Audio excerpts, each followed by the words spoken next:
Hey there, my name is Pravus. Welcome to an upcoming survival city builder called Settlements Rising. Now, this is a game that has a demo currently available on Steam, no announced date for the early access, but there is enough information in this partial demo to at least get some sense of what this game is going to be like and what it is trying to accomplish. And from my little bit of playtesting, it certainly seems like this game is trying to become the successor to Banished. Now, maybe you've heard of Banished before on this channel, but you don't know what that is. It is effectively the gold standard, the genre-defining game for survival city builders, right? You've got Age of Empires 2 for RTS games, you've got Roller Coaster Tycoon for simulations and business tycoons, and you have Banished. If this game can be a modern successor to Banished, that would be phenomenal, but we'll see how well this does. A lot of games have tried, and many have fallen short. So let's go ahead and jump into Quick Play, which has all the default survival presets, so you can see there are a few other options if we want that.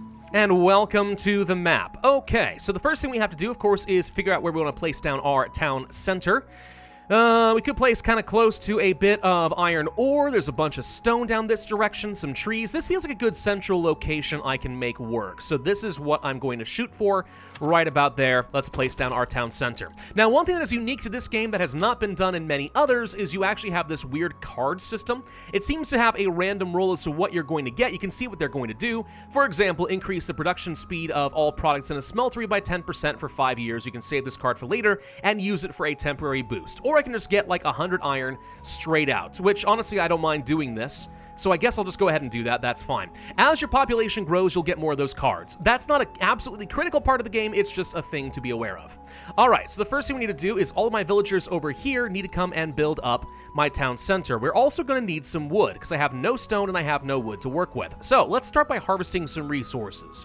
I'm going to go ahead and select a fair bit of these trees, plus some of the stone over in these different areas, like this. Some of the small rocks to start, because they should be just a little bit faster.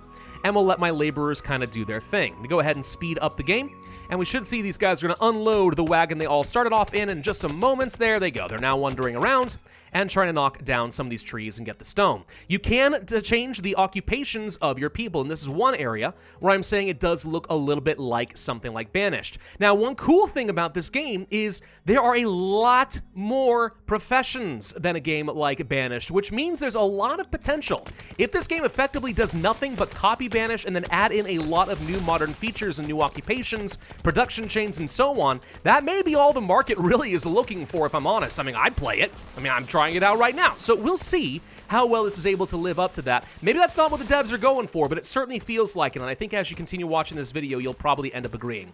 Now, on the very top of the map over here in the UI, you can see that we have our seasons. Right now, it is spring, April 8th of the first year. It's going to go on to summer and so on, eventually to winter. We want to have plenty of food, and we also want to have some housing before that's going to hit. You can also see a lot of other important things like illness and recovery, overall happiness, how many meals we have for our people, what's our population details currently looking like, the temperature, and then all the other resources up here. Wood, stone, firewood, tools, clothing, hide coats, and shoes. And then finally gold, which I believe will be a part of some trading system, but for now, this is going to be fine. So I really need people to start gathering up some stone and stuff. As soon as we see that they've dropped off enough resources here, which should be happening right now, we'll go ahead and assign at least a couple of builders. Obviously, if your people are not fulfilling any occupation, they automatically go into the laborer category, and you always want to have at least a handful of laborers. That's never going to be a bad thing. Let's collect a little bit of extra wood, if possible, by the way, just because I'm going to want to get some housing and stuff, and I know that's going to take at least a fair bit. So they're going around and doing that. Let's go ahead and think through what other things we can build. So housing is one thing I definitely want. It is a tier 1 house, takes some wood and some stone. Have to build this after constructing the town center. So there's nothing we can do about that right now. Later on, there's also going to be tier 2 houses, which apparently are going to be a little bit better, more insulation and so on. Storage yards are going to be important. Food production, we have gathering, hunting, fishing, and so on. All of this is pretty familiar stuff.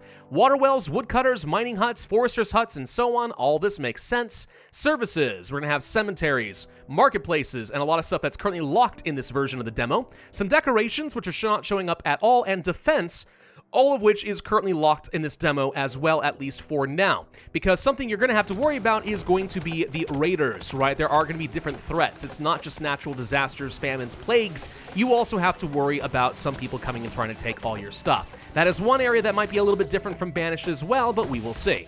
All right, so now we have our town center. We need to go ahead and place down some housing. I'm going to do that right over here.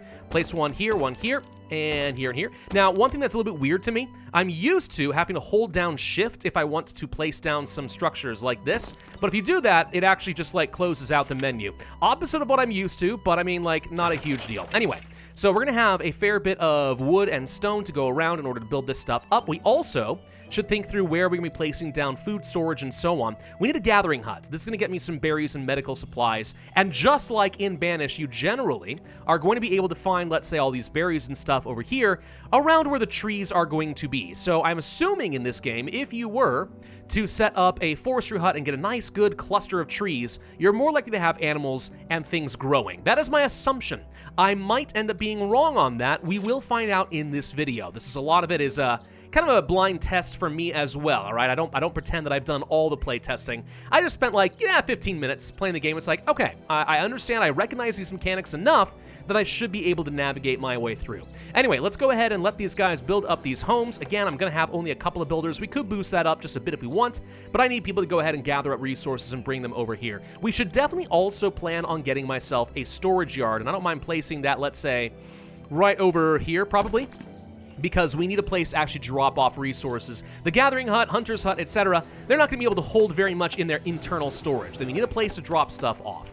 We also can build up some roads. There will be stone roads, but those are locked for now. We can go ahead and do some dirt roads for now, and I'll do something like this. Boom, and we'll kind of just create a little crossway this way so we can kind of plan out where we're going to go. That should be fine. All right, let's just go ahead and get this all built up. Okay, those are just about done, so let's go ahead and plan on getting that food production I was talking about. I'm going to place a gathering hut in this general area in range of a lot of stuff. I say a lot of stuff, it's not a ton, but it should be enough just kind of get me started, so this will be fine. And then I also want to get myself a hunting hut because I do know there are a fair number of animals over here, so that should be good. Now, one thing the game was warning me about, population growth has stopped because there is not a housing to go around for all my people. I assume this is going to work very similarly to Banished, where you are going to have, let's say, 4 slots in a house. And basically, once they come of age, a man and a woman are going to move in together, and they're going to have a chance of having a couple of kids, and the kids can move out, and they'll also start families of their own. That is sort of my assumption. It might mean that these guys can have more kids as long as they're still of birthing age. So if you want to grow your population, basically you need to make sure you have enough spare extra housing, otherwise no babies will be born. I assume that that is the case. It also means that housing will be a very important way of controlling your population growth. Building out too much housing too early could actually mean that you have too much of a rapid expansion and too many hungry mouths to feed with children who aren't producing anything, and you set yourself up for a death spiral. Again, these are lessons I'm assuming are still applicable here because they're ones I learned from something like Banished. I'm not kidding when I say that that game was absolutely foundational for this particular genre. Again, I'm looking for ways that this game's going to differentiate itself, but even if it is just Banished at the end of the day, I'm not going to be unhappy about it. Now, when it comes to your building construction, one thing I do like down here is you actually do have a building construction queue, and it's usually done by, like, order of placement, right? So right now we're going to work on the gathering hut, then we're going to work on the hunting hut, and then we're going to work on the house. You can alter which ones are the priorities if that's something you want to do, so that's a nice feature. And gathering is now done. Okay, we have one person automatically assigned from the laborer pool. I'm going to add on at least a couple more for now. We got some berries, some jute, and some greens in the nearby area. Nothing amazing, but hopefully enough to give us a little extra food and tide us through the winter. We do have a fair bit of bread and smoked fish and meat because spoilage appears to be a thing in this game, which makes perfect sense. So, yeah, we're going to have to try to preserve that as much as we can. I'd rather go through a lot of the fresh food during the spring, summer, and autumn, and then go back to our smoked food during the winter. Maybe able to do that, maybe not. Not enough wood to go around, you say. All right, fine, let's just go ahead and chop down a few more random trees. Of course, now that it is winter, people are going to be getting cold. I've seen a few people have a little icon appear. Oh, look at that guy actually dragging along the deer here, by the way. Oh, that's actually kind of a cool little touch. Not everyone does that. Anyway, so we have an extra house. Sure enough, somebody has moved out, a 29-year-old named Grace, which should, I think, free up a space somewhere? Yeah, right here. So now, presumably, I actually don't know who's really living here and, like, who's married to whom, but somebody should be able to have another baby over here if that's something they want to do. So yeah, this is very reminiscent of something like Banished. At the end of the day, the most important thing is that people have a roof over their head, even if they're not, like, married and going to have kids of their own. So that is a thing. So we want to get all of the adults, eligible adults, out of here and move them into a house. Start thinking about what else we're going to want. Fishing is an option. It'd be like way down here. I assume, yeah, it needs to be something like this. This is always tricky, by the way, in a lot of these games where you have these grid patterns and you have to line these up perfectly with the shore. It always means there's only like 1 or 2 spots. Now, actually, this is more forgiving than I thought. Well, okay. Yeah, anyway, point being, we could go for some fish over here if that's something that I am looking for. Maybe, maybe not. Woodcutter, yeah, we could get some firewood. That wouldn't be a bad plan. We're probably going to want to get a water well. I could see this being very useful, good for taking care of fires, also a basic necessity for agriculture, livestock, and so on. So let's plan on placing this in a good central location, probably close to the town hall. We're doing on food, by the way. Looks like we are gathering a fair bit. Still not an absolute ton. We've only got about 10 months of food, and now 9. But we can see what we have been producing. It looks like people are still preferring to eat some of the smoked resources. Is there a way to forbid that? Is that a thing? Resources. Here we go. Filter by smoked food. Set storage limit. I don't see a way immediately to forbid it. That would be kind of important because, again, I really want to make sure that people are eating the correct resources and not using up all my good stuff, right? Don't eat the smoked meat and fish. Eat the raw stuff. Eat the fresh stuff. Anyway, springtime, we survived our first winter. That's great. Looks like kids are getting up to school age. So that's going to be a thing. Town center, blah, blah, blah. Where's the school? Shipyard. Okay, so this appears to be locked right now. Might be locked for the demo. Might be something we can get access to later on, but you get an idea how that's going to work. You do want to have an educated population. I am assuming... we can open the profile of our people. We can take a look. Low education. I am assuming that more education results in faster work. That usually is how something like this works. Maybe, maybe not. But the fact that education is even a necessity for your kids, I don't know. Feels like it's definitely a thing to me. 4 immigrants want to settle in my village. Very well. More people just means more work capacity, though it does also mean we should consider getting ourselves some additional housing. But that's fine with me. Extra laborers are always a helpful thing. Even if they end up dying, we temporarily got a boost in resources. Low firewood. Yeah, by the time we get to autumn, that's going to be important. So let's plan on getting something like a woodcutter. Where am I going to place it? I guess we'll place it over here close to the well. We'll do it over here next to the storage. That would make sense, right? And I kind of want to get a forester's hut as well. Plant saplings, preserve the forest areas and the animals living within them. So something like up over here. Yeah, this would just be very valuable for me. I think we have to. Now this is interesting. The water well accumulates water over time. Interesting. It doesn't look like it just is an infinite source of water. Like, you place this and the water gradually seeps into the well. So if you place these down as an emergency to just go ahead and get yourself a ton of water for like a fire, that may not work actually. Oh, okay. So water is a resource then that we actually do need to keep track of. It's not just place it for people's convenience. We actually need to have enough wells to meet the needs of our population. That's kind of cool. What other things are we going to need? A lot, I am assuming.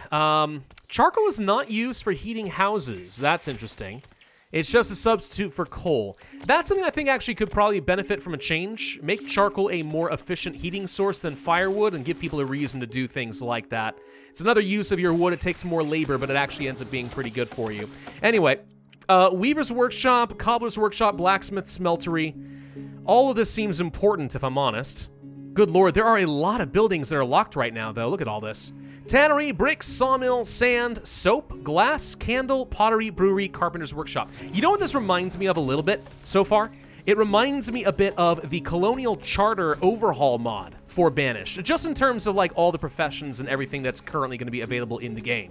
That's a good thing, by the way. The Colonial Charter is the only meaningful overhaul mod the game ever received, but it was pretty good overall. I was happy with that. So if this is actually trying to aim for that, that'd be nice.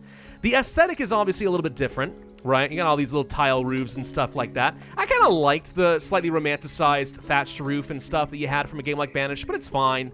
It's fine. I'm not going to complain about it. Let's definitely make sure we have a second worker assigned to wood cutting so that we can produce firewood because winter is fast approaching. And I do not currently have enough. How are we doing on food? 13 months food right now. Okay, 6 months worth of food will spoil within 1 year. Well, so far that's not a huge issue, but it does mean you need to not overproduce. We've actually got a shocking amount of meat and berries. Like an absolutely shocking amount here. And it looks like the 5 animals and stuff are still here. There's 5 deer habitats in this area. So even though we've been killing deer, that doesn't mean that they're despawning and we're going to go down to 0. That's actually really good. So it means that the Forester's Hut is a 100% necessity. We do want to have that. I'm going to start going into planting mode. Let's go ahead and get the trees back up and running and make this as aggressively useful as possible. One thing I do like is you can change the target area for work. So we can do something like, let's say, about here we'll hit everything. There we go. That is something you could not do in Banished, and other games actually made that a thing. Made a lot of sense, so I'm happy to see that in this game. So what else do we feel like we're going to need? I'm going to start by getting a weaver's workshop, and again, we probably want to place this close to storage. I actually think I'm going to have another storage area over here and turn this into something slightly industrial. So let's do a weaver's workshop over here. Whoa, what is these? There's some weird flashing going on here. That's... Nope. What? There we go. Okay. Winter got a little bit spastic now, didn't it? That's a small bug, but I'm hoping that gets corrected. Anyway, let's place another storage yard and stuff up over there. The thought being, with the iron and stuff over here, I'm probably going to turn this into a industrial crafting sector. It's always useful to have your storage really close to where people are going to be working. So hides are going to get dropped off from the hunting hut over here. Makes sense. Oh, I actually just saw someone come over here and plant down a sapling. Ah, still spastic! Stop it! Okay. That's something that's going to have to change. They got like little wheelbarrows of trees. Oh, that's kind of cool. All right, this is a problem. I'm not going to lie. This is a pretty big problem. There we go. Seems to happen when there's a bit of a snowstorm. Like I said, though, this is a demo, and it is kind of an early access alpha version of a demo, so things are going to be tweaked and improved and stuff. Don't judge too harshly on that. I'm sure that's something the devs are going to fix at some point. It just kind of hurts my eyes a little bit, you know? Now, one thing I don't know about is I do see that there are these stars on all these people. I am assuming that over time, your people gain a sort of experience in their various different jobs, so that all would make some sense. Yeah. That's kind of cool, actually. It means that longevity for your people, keeping them around for as long as possible, means that they'll get really experienced with their jobs, and it's really going to hurt when they do eventually die. Hopefully of old age, right? You can't just, like, swap them out with somebody who's never been on the job before and expect them to still be good at what they do, which is good. I like that. That's a sensible change. Are there storage limits? Not from here in the building. Well, wait, hang on. Priority, blah, blah, blah. No, that's not what I'm looking for. Okay, so not from there, but at least in the resources. So if I filter by firewood right here, I can say my storage limit is going to be, let's say, no more than 150, all right? The idea being, I don't want people using up all of my wood making firewood, because I'll need it as a building material as well. So that's something I like to see as a general rule right here in the UI for the production buildings. I find that is usually the most effective way to do things, but that's fine. Low clothes. Yes, I know. That is why I'm currently working on getting myself a weaver. It's being worked on right now, don't you worry. Where are we going to get another card, by the way? I don't know where to see that. I know that you're supposed to get more cards as you gain in population, but I don't see indicators for that anywhere? Okay. Wait. What about down here? Ah, stop hitting the... Okay, hitting the wrong button. There we go. Enhancement card. After one baby birth or immigration, new cards will be rolled. There we go. So it's not just a matter of having population. It's about having enough babies. Well, that makes sense. Okay, Weaver Workshop. I need more people working over here. We need jute or wool in order to make clothing, and hides in order to make hide coats. All right, we actually need... I've got 5 workers over here. For some reason, I thought that I only had, like, 3. Did I hit a hotkey? And maybe I'm not paying attention. That's fine, though. That's fine. How are we doing as far as labor distribution? Pretty good overall. Actually, I think 5 weavers is going to be good for what I need right now. The next thing that I am concerned about is absolutely going to be the blacksmithing. We are going to need to get tools, or things are going to fall apart pretty quickly. So, let's think about, like, a miner's hut. This is going to get ore. In a target area, we could say up over here. I don't know how long this ore lasts. 303 is the source. All right, we could take that, and then we would want to get ourselves a smeltery, which is a bigger building. Place it right over Mia, I guess. Sure. And then we would want to get ourselves a blacksmith and place that right along over here. This is also a weirdly shaped building. Okay, sure. I'm going to disable the storage of wood in this storage yard right here by simply clicking on the resource and changing what's allowed to be here. Idea being, I actually want all lumber to be delivered over here where it can easily be turned into firewood, all right? Kind of important we don't mix up our storage yards, otherwise we just made ourselves more inefficient by accident. And nobody likes that. Okay, clothing and hide coats are coming in pretty reasonably right now. I like that this does say how many you produced in the last year and how many you consumed. That's always a great way of getting a snapshot for how your economy is currently doing. So, shoes, for example, we really do need to get on top of that. But if I'm overproducing and we're short on labor, like, why would I keep making hide coats, right? We could just pull back on this a little bit. For immigrants, yes, please. That actually gets me another card. Let's roll the wheel. What you gonna get? Some stone. Or shoes, which we can use for 4 years to boost the production dramatically, or just get a lot of smoked meat. I don't really actually need food, believe it or not, and the stone is nice. I might take this. Shoe production, though, you know, I'm just going to save this for later. Just as a test to see how this is going to work, right? I already know exactly how it's supposed to work, but just like, you know, in practice. Let's give that a go. Low tools in reserve. You don't say. They'll work 30% less efficiently. Yeah, I knew that was coming. That's why we're working on fixing it. Dang it. So just scrolling through here on the resource records, setting a few production limits and stuff just to be safe. Good lord, we are sitting on a lot of meat. We should probably set a thing on that, like 300, and then otherwise, like, stop. Go be laborers for a little bit or something. That's just too much food. We're going to waste a lot. Anyway, just scrolling through this, there's a lot of resources to keep track of. This feels good. I like having a lot of good resources and a lot of nice production chains. Luxury materials, furniture, pottery, candle, and so on. I'm going to assume this makes people happy in some way. But with the importing and exporting being what it is, I am guessing that once we hook things up to the sea, we can probably do ourselves some pretty fun trading. I don't know if that's going to be in the game. Is it? Let's see. Marketplace exists to meet food and equipment needs. So people go and get stuff in one location. Okay, that's fine. Cemetery, blah, blah, blah. Trading post, it's locked. Dang it. Shipyards. You can build ships for exploration and looting missions. Interesting. Okay. So, sea travel is going to be a major aspect of this game. All right, let's see. So we still have this card. I'm going to hold on to that. Let's get the rest of these tools and stuff up and running first. That means I need to get some charcoal and so on. A lot of production and labor required in order to get tools. That is one thing that does concern me. You need tools in this game, but I've only got so many laborers to go around. I need someone to mine. I need someone to make charcoal. I need someone to smelt it, and then I need someone to make tools. That is 4 different jobs just to get one critical resource. If trading is an option at some point or another, I could see that being the preferred solution, at least in the early game. Now, I'm a little bit worried about how quickly people are chopping down trees here. This thing is set to balanced, and yet it looks like people are just going ham and destroying as many trees as possible.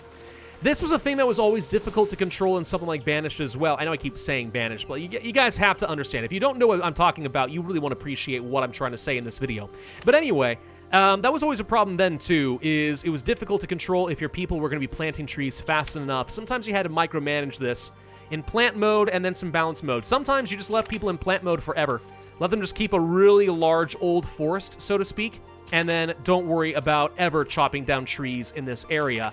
You're just going to maintain it with one laborer. And that was a fine strategy back then. It probably works just fine here as well. Okay, the cobbler's workshop is up and running. Also takes animal hides and turns those into shoes. So now we're going to finally start producing a few of those. We have managed to produce at least a little bit of iron. Okay, so we've got some of that now. Going to the blacksmith, and we are crafting some tools. Not many, mind you, but it is a thing. Okay. Well, let's go to our cobbler's workshop, and we'll go ahead and toss in the production rate. Select, and for... Whoops. We have to actually... No. We have to... I guess it's already been confirmed. I was a little confused by that. It was like a 3, 2, 1, and then I hit the wrong button, but it still went through. All right, whatever. Anyway, the point is now this is up here, so we have a pretty nice production rate. That should allow us to start catching up. What happens if people don't have shoes? I'm pretty sure they just get unhappy. So take a look over here. Food variety, shoes, etc. Yeah, that's what's bothering people right now. But, this is okay. Food variety, there's not a ton I can do about it unless we want to start moving on into fishing. Because everything else is currently locked. I can't do any farming. I would love to see how farming works in this game. So, I don't think we're going to get to see that in this particular demo, but that is something I would definitely look forward to. Of course, I'm hitting that classic bottleneck right now where you start running out of laborers, so things don't get done very quickly anymore. It's probably fine. We need to go ahead and get more houses and stuff. I need to keep building out my population at least a little bit. So we'll do some housing and stuff over there. No penny constructions, blah, blah. No builders. Yeah. I'm trying to get another forester's hut over here, plus we can get another gathering hut since there's a lot of resources I'm missing, and we do need some food variety. That's going to be important for me. Does seem like the hunting is way more effective than the gathering, which I guess makes sense if there are this many deer habitats in one area. I don't know if this is something we can expect generally, or if this is just very lucky on my part. Anyway, what I was trying to say is we need more population. Immigration would be fine, or just more houses, more kids. We've got a lot of children, we've got 8 babies. If they can all survive all the way to adulthood, we're fine. How quickly do people grow up in this game? It's never actually representative of the real world, right? People take, like, what, 3-4 years to reach adulthood? Hey, immigrants. Thank you. That's good. Oh, and we get ourselves another card. What do we get today? Increase berry gathering, iron production rate, or increase the production of all products in the smeltery. Well, this is certainly going to impact iron, but iron is 25% as opposed to 10, so this is objectively better. We could also do a reroll. You know what, for the heck of it, let's just go ahead and do a reroll. I want to see if we can get something a bit rarer, more exciting. A bunch of firewood. Okay. Tool production rate. Yes. We're going to take this one, and we're going to use it immediately in the blacksmith. Boom. 3, 2, 1, and confirmed. Thank you. So, now, it didn't actually confirm. We have to hit the confirm button. Oh, I assumed it was saying, hey, if you don't do anything in 3 seconds, it automatically confirms. No, you have to hit the button. Got it. All right, they're very conservative about you messing up your cards. But the point is, now we can start producing those a little bit faster, since that is the one resource I am currently struggling with right now. Seems like only 2 people working on the charcoal kiln is not enough. This is still pretty slow. We don't have enough charcoal actually being generated to get the blacksmith and the smeltery up and running. Seems like you need to have 1 charcoal kiln for each. So the way I'm kind of doing my math on this is it seems like you need to have at least 1 or 2 workers for iron, 2 workers for charcoal, another 1 or 2 for the smelting, plus 2 more for charcoal, plus 1 or 2 for the blacksmith. That comes to, let's see, 2, about 10 workers, it seems, in order to produce tools. That's very painful. That's extremely painful compared to other things like cobblers, where I only need a couple of workers here and a couple getting me hides at the hunter's hut, and I actually get food as another product. So yeah, tools are painful, but oh well, it's necessary. Trying to think through any other thoughts I have, because we're very rapidly reaching the end of this demo. I could see things like maybe iron and stone at some point becoming kind of an annoyance, because once some of these sources run out, you're going to have people travel a very long distance to get these resources. That said, it may very well be the intent of the devs to make trade a pretty integral part of this game, so once you run out of certain raw resources, as long as you are making enough luxuries, it ends up being profitable. You know, not quite like Kingdoms Reborn level, but you're getting there. By the way, the demo has a population limit of 50, and we are getting dangerously close to that number. Oh, goody! Well, I just wanted to build up a fishing hut real quick, just to see how this works and how it looks and stuff. I think it's the only thing I have not constructed thus far that is unlocked in this version of the game. Yeah, that is the case. All right. Oh, this is cool. I only just noticed this. So your buildings have a big dashed circle around it, right, which is kind of the natural working area. It looks like if you place this in an area where there is no immediate resource nearby, it automatically tries to change the target area to capture these resources here. That's a really nice little thing. I mean, it's something the player can easily do on their own, but this just kind of ensures you don't have a lot of wasted downtime. I like that. And yeah, there are going to be some little boats that have to go out over here, so the closer you are to a fish source, the better. I don't know if these are renewable in any way. I certainly hope they are. Anyway, I'm sad to say I think that is about everything I can show you in this particular demo. So I don't want to call this a Banished clone, but you can kind of see what I'm saying here as far as how very, very similar it is. Oh, I only just noticed we only have so many bows. I wonder if that matters for your hunters. It probably does. Well, we don't have a way of fixing that. Anyway, yeah, it's not exactly a Banished clone, but it's very, very clearly inspired by that game, which is great. And it's got a little bit of a unique twist to it, but more than anything, I'm really excited about how many jobs there are in this game. All of this could end up being very, very fun. So I'm going to say that this is a game you want to keep your eye on if you are a fan of the survival city builder genre, especially if you liked a game like Banished. This might be something that's going to strike your fancy. I'm just hoping it's going to continue getting a lot of quality of life improvements. More and more stuff gets added into the demo or into the early access. And yeah, if they can get this right, we've got ourselves a proper successor set up over here. That would be cool. Thank you all very much for watching. I hope you enjoyed this demo. Again, I don't have a release date for you, but you can find a link in the description down below if you would like to learn more or try it out for yourself. Otherwise, I would ask that you hit that like button, leave a comment, subscribe, make sure you hit that notify bell, and I will see you guys next time.